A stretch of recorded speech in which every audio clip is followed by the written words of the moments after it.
আসসালামু আলাইকুম দর্শক, দেখতে পাচ্ছেন ঢাকা টাঙ্গাইল মহাসড়ক, জাতীয় মহাসড়ক 4 তারিখ বেলা 11টা 30 মিনিটে ছেড়ে আসা গাড়িগুলা যাচ্ছে ঢাকা থেকে আসা গাড়িগুলা খুব সুন্দর ও নিরাপদেভাবে আসতেছে।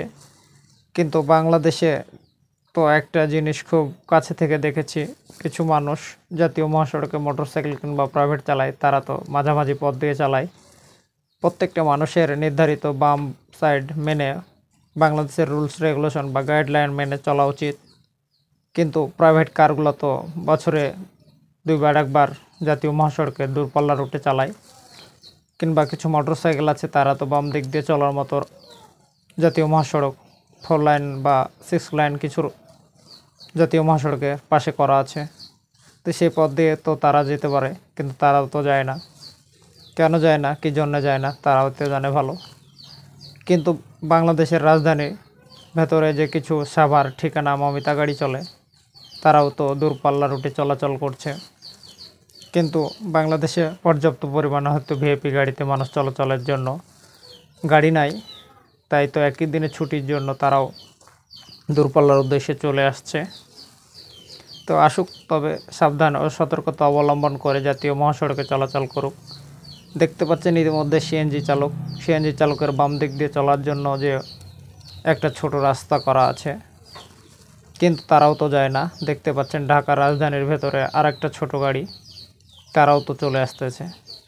কেন আসতেছে? 5 তারিখ যারা আটকা পড়েছে জাতীয় মহাসড়ক ঢাকা টাঙ্গাইল মহাসড়কে, দেখতে পাচ্ছেন মানুষের দুর্ভোগ বা যন্ত্রণা কতটা। যেদিকে তাকাচ্ছি বা যত দূরে চোখ যাচ্ছে, গাড়ি আর গাড়ি, মানুষ আর মানুষ।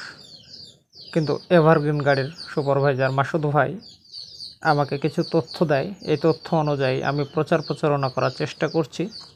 বাংলাদেশে কিছু মানুষকে বা যারা জাতীয় মহাসড়কে বড় গাড়ি চালান, ছোট গাড়ি চালান, তাদের সবাইকে রুলস রেগুলেশন গাইডলাইন মেনে জাতীয় মহাসড়কে চলাচলের জন্য বিশেষভাবে অনুরোধ করছি। কারণ পবিত্র ঈদুল আজহা উপলক্ষে এবার যতটা যানজট বা মানুষের দুর্ভোগ যন্ত্রণা বৃদ্ধি হয়েছে, যা মেনে নেওয়ার মতো না। তবে প্রত্যেকটা মানুষকে প্রত্যেকটা জায়গা থেকে সচেতন ও সতর্কতা অবলম্বন করে জাতীয় মহাসড়কে গাড়ি চালানো উচিত। কারণ বাংলাদেশের মানুষ জীবনের ঝুঁকি নিয়ে চলাচল করে বেশি, কিন্তু এখানে বিপদে পড়ে চলাচল করছে বেশি নিরাপদে। তাই তো বলি, মানুষ সবাই আজকের মতো যদি সবাই নিয়ম মানত বা প্রশাসন যেমনভাবে দায়িত্ব পালন করছে, এভাবে যদি সবাই সবার জায়গা থেকে দায়িত্ব সুষ্ঠুভাবে পালন হতো, তবে তো আরও বেশি ভালো হতো। বাংলাদেশে অন্যায় আর দুর্নীতির বিরুদ্ধে সবাই যদি কথা বলতো, তবে একটা সময় হয়তো দুর্নীতি বা অন্যায় হতো না। তাই তো আমি বলি, প্রশাসন ভাইদেরকে যেভাবে দায়িত্ব পালন করছে, তারা এভাবে যদি ধারাবাহিকতা ধরে রাখে, তবে বাংলাদেশ ভালো হবে।